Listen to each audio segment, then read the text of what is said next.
Well. Your curiosity got the best of you, huh? Well, buckle up, because it's time for the NFL Combine Preview, Part 2.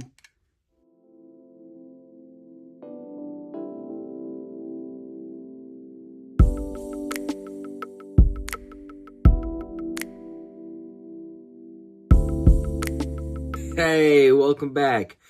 It's the Edge once again, tuning in for the event that's coming up. In fact, you might have realized about this by now. Most of the prospects that I mentioned in episode 2 are now in Indianapolis today. There is one thing that I failed to go over, though, and that is the defensive side of the ball. So, buckle up.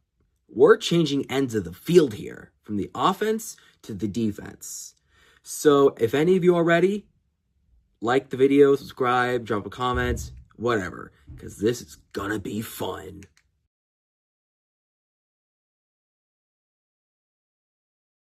You can't start talking about this year's defensive class without talking about Rueben Bain. Sure, he might be known for that guy that made it all the way to the national championship with Miami, but what's far more important is his own physical level. I mean, he can detect plays off a snap, he's a dominant pass rusher. Most importantly, he can open up his teammates to do more damage, such as Akeem Mesidor, who unfortunately does not make this list. And he is also a loud, boisterous leader in the locker room, willing to do anything to make the team work. Yes, David Bailey. So David Bailey has one of the more interesting stories in the draft. In fact, he started 3 years at Stanford, where he was pretty good. But his breakout year came with Texas Tech because of media exposure and all. Sorry about that. Anyway, you could pretty much mold him into whichever pass rusher you want him to be, but he's pretty much just a quickie, twitchy pass rusher. Despite that year of greatness, I don't really know. The next guy I want to mention is T.J. Parker. Now, T.J. Parker is a bit more surprising because I didn't expect him to declare for the draft this late in the process. But we have to deal with it as it is. He's a great pass rusher, so he can attack you from any angle. And yeah, he could be played at outside linebacker as well, but he would need to add a few more moves to his already expanding arsenal. So I think he could do that. So yeah, Keldrick Folk. You might remember him as that guy who only had 2 sacks in 2025, but he opened up his teammates to do the rest, which I think is a very important thing, like Rueben Bain did. But he is arguably the best run stopper on the amongst the edge rushers that I have mentioned thus far.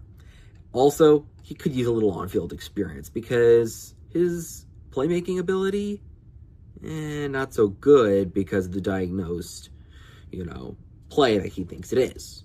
So yeah, he was successful at Auburn, but can he translate it to the next level is the big question. Matayo Uiagalelei, not related to DJ Uiagalelei. He is a jack of all trades edge rusher. He can run. He has speed moves, power moves. He can stop the run. He captained Oregon in 2025, which I think is pretty valuable because he didn't lead them to a Big Ten title, but he led them to 2 playoff wins. So whatever. He's moldable, but I recommend that you should let him bring his game because he could dominate NFL offenses if you mold him right.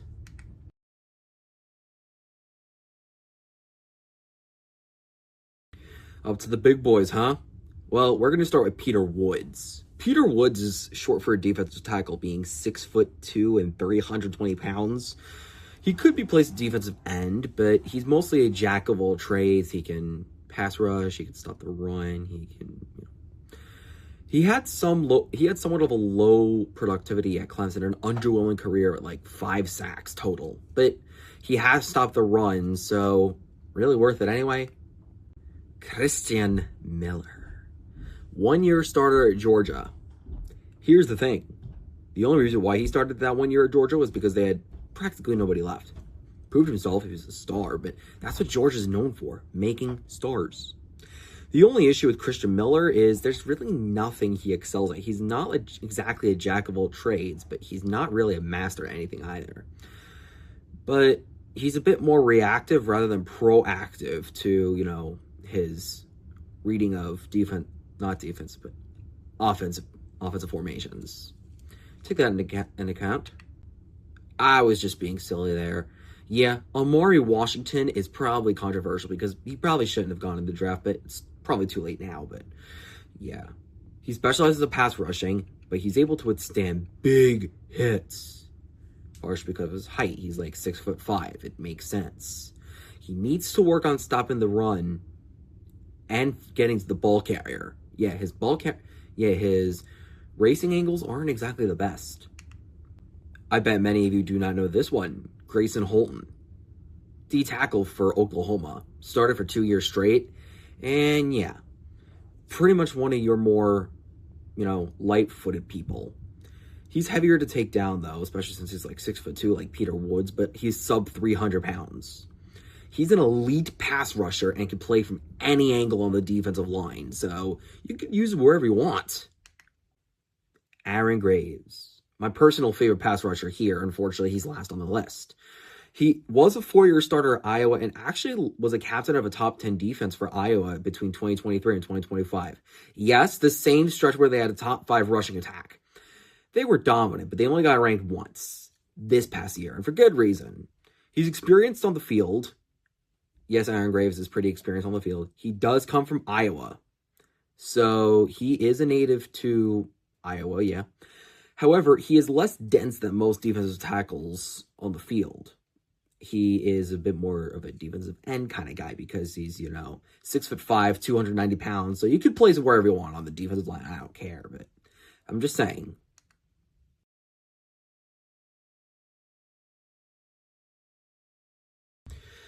One of the top linebackers in the entire NFL Combine this year that's being overlooked is Jacob Rodriguez.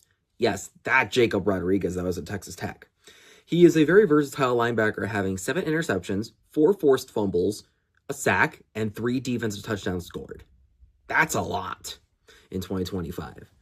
He did start at Texas Tech for 3 years, though, being, one of the best of all time there. He's slower than most linebackers. He used to play quarterback, so that really helps in deciphering what the quarterback's movements are. And he could use some extra weight training, but I think he, even if he's selected in the second round, he's going to be worth the first round nonetheless. Yep, back to Ole Miss. Suntarine Perkins. He is more or less of a coverage linebacker, so yeah. He's very versatile, playing man, zone, he could press, and he has a knack for basically going wherever the ball is. I'm not sure about his extent of being, like a cornerback or anything like that, but I think he's got the basics down. Another one of my favorites, Sony Styles. He used to play safety, as he's been a 4-year starter at Ohio State from 2022 all the way to 2025. He was a captain in the past 2 years, leading Ohio State to a national championship in 2024. And he's an athletic freak. He is I think he's 6'5", 240 pounds. He could cover, plug the run, play downhill, play on a sweep. He could do anything. Okay, this guy's a bit of a nutshell. Deontay Lawson. He was actually benched his sophomore year before coming back for his junior year, and he's been dominant for the last 2 years since. Which, to be honest, I wouldn't blame him. He's great at running. He's not so good at running downhill. Sorry about that. He's a punishing tackler, though. Been loyal to Alabama all 5 years he's been there. And he was the captain in the past 2 years, 2024 and 2025. Something to say about his career, isn't it? Oh, man, here he is. Gabe the Jackass Jacasse. I personally like him because of his tough attitude. Something you can't really find in linebackers since the days of, Lawrence Taylor and all. And, yeah, he did play 3 years at 2 schools each, Illinois and USF. He is a punishing linebacker, 270 pounds. He needs to work on tackling angles, but besides for that, I think he's very fine-tuned, being a menace in the front 7. He's had some legal troubles, but his teammates love him a lot. I think Lawrence Taylor would be able to relate to him if he could, honestly.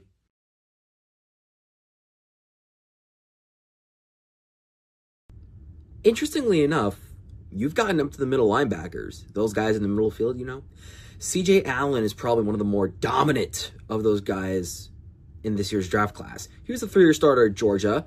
He's a bit more powerful than he is fast, but As a result, he can't change direction. But he is great on downhill runs, downhill tackles. He literally thrives with gap integrity all across the SEC. Another guy like CJ Allen is actually Anthony Hill. He's actually the first Texas Longhorn to be named an All Big 12 and an All SEC player in back-to-back seasons. Yeah, he actually helped them to two consecutive conference championships appearances in both conferences. He could cover and pass rush as well. He could tackle anyone he sees, literally, even me, I swear. And he often likes to give up if he's not winning a block or, double team or something like that. So, yeah, double team him to neutralize him. Sorry I said that.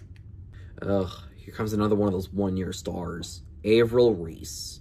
I actually remember Sonny Styles playing at outside linebacker. Well, Avril Reese did so at middle linebacker. He's an average linebacker by Ohio State standards, but he's elevated because apparently Ohio State might be a linebacker U. Penn State, arguably. He learned from Sonny Styles, and yeah, he's not really that reliable, so don't start him every game. I warned you, don't start him every game. Personally, this is one guy that I know someone who has a little bit of beef with him. Red Murdoch. Yep, he played for 3 years at the University of Buffalo, out of all places. He broke out in 2025 because that was his first full year as a starter. And he can affect the running back past one play. Like, he could get into your head. And that guy that I mentioned, he injured him so badly. Yeah, he was a teammate of his, a tight end, that he had to medically retire. Don't worry, he's working as a longshoreman now. So I guess the teammate's all right, but Red Murdoch is better than ever. I'm afraid that I did not place this one. Corporate made me do this. Aiden Fisher, Indiana's middle linebacker.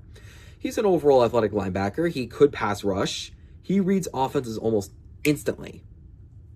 He was a reliable 3-year starter, I will say that, but to be honest, I don't think the star power gives him anything more than he already has. He's just a reliable linebacker, unlike Avril Reese, I'd actually pick this guy over Reese.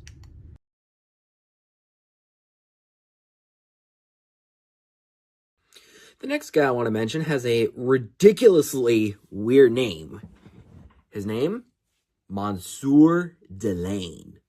Don't worry, you might remember him as a Virginia Tech Hokie, but last year he transferred to LSU, so yeah, he technically abandoned the school that developed him, and basically he took his talents to another school where he got more exposure, and now he's projected to be a first-round pick. Overall, I can say that he is beaten pretty easily on the press. He could read a route. He started at Virginia Tech for 3 years, but to be honest, was LSU a good fit for the guy? The next guy is pretty small. D'Angelo Pons, 5'9", 170 pounds. He's fast and quick. He's not good on man coverage assignments a whole lot, but he has backed up stardom with massive consistency. Oh, and with that hair flip, I think I'm ready to move on. Next guy I want to mention, his brother's in the NFL. Avion Terrell, brother of AJ Terrell, can make almost any catch easily. He can also stop the edge run consistently and great on cornerback blitzes. So watch out for him if you're an offensive tackle. So yeah. He's also famous for, having worked his way up from a 3-star recruit to being like the 3rd best cornerback on this list. Bravo. Yeah, unfortunately, Jermon McCoy could have been the top cornerback on this list, but he's 4th thanks to a massive injury that kept him out all of 2025. He was great in 2024, though. He has the ability to run this. He has the ability to run this, to stop the run and play man. The big question is, zone? Obviously, he is a leader in the secondary, so that won't matter. He will learn with time. Okay, so this next guy is brutally unique. Tacario Davis. He is very tall for a cornerback at 6'4". He can press and stop the run with massive success. He's very strong for a corner. He started all 4 years, 2 different universities. Can hawk on the ball, but he cannot knock out passes. I personally think that Jedd Fischer's a pretty good head coach for him, who wasn't really messed about his defense, but kind of kept everyone on their toes. So, yeah. He's alright, I guess.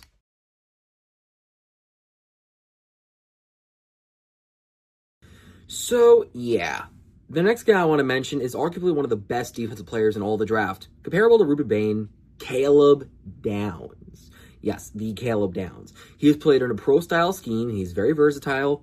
He is strong and fast at the same time, but he needs a little more time in the weight room if he really wants to be successful, you know? After Caleb Downs is another interesting story. His name, Dylan Feynman. Yes, this guy did start 2 years at Purdue, but he pretty much carried the defense. Only had like 4 or 5 wins during his 2 years there.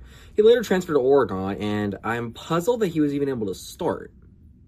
But still, he was only, just one of the guys on a team filled with stars in Dan Lanning's defensive-focused team. So yeah, he can stop the run with consistency. He can pass rush as well. So yeah, that's my motto. Here comes another player from a small school, the MAC, Emmanuel McNeil Warren. Yep, he's from Toledo, and he did start 3 years there. Not as physical as most safeties, but what he lacks in that, he's very intelligent. He needs to work on his coverages, though, if he really wants to, maximize the fact that he is a very intelligent safety, and he's pretty much just a hawk looking in from down like it's prey. I don't know how you say this guy's next name, but I'm going to try it anyway. Michael Teafe? Yeah, no matter what, he was a walk-on at Texas way back in the day. He rose up to become the starter in 2024 and 2025. He's not as versatile as Caleb Downs, but he can still play cornerback as well. So, in your face, Caleb Downs, I guess. Last guy I want to mention really quickly, Xavier Alford. He's from Arizona State. He's not the best at reading offensive formations, but he can run downhill with bad intentions. He rarely covers passes, and he cannot succeed against pass-heavy offenses as a result. But still, he did have success alongside Jordan Tyson, and yeah, if you paid attention to all of this, all right, I think you're prepared now for the NFL Combine that is to start tomorrow. And yeah, that's it for this year's NFL Combine preview. I hope you've enjoyed it, and starting on February 24th, which is only 2 days from now, you can actually view the NFL Combine by position. You can check out your channel, and don't forget to like, subscribe, comment me afterward about how my predictions have turned out and how well they have come and aged. Anyway, the age hopes you enjoy the NFL Combine this year.